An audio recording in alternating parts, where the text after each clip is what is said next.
fazer uma batatinha hoje na air fryer, ó. Esse barulho é porque ela já tá aqui pré-aquecendo. Deixa em 180 graus, liga ela por 5 minutos e aí eu tenho aqui, ó, batata crua picada. Tem que ser pedaços bem pequenininhos, viu, gente? Quanto menor for, menos é o tempo de cozimento. Eu temperei com sal, pimenta do reino, azeite e alecrim. E também tem um pouquinho de alho triturado. Esses pontinhos aqui é o alho triturado, tá? E agora eu vou colocar aqui, tem 2 batatas. Ó, gente, minha batata ficou 6 minutos e já tá assim. Acho que não vai precisar do tempo todo. Porque agora eu vou colocar calabresa aqui. Vou voltar ela mais uns minutinhos. Coloquei aqui a linguiça calabresa e agora eu vou fechar e aí eu falo pra vocês quanto tempo foi no total.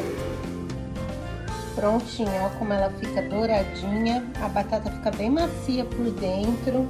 Fica uma delícia.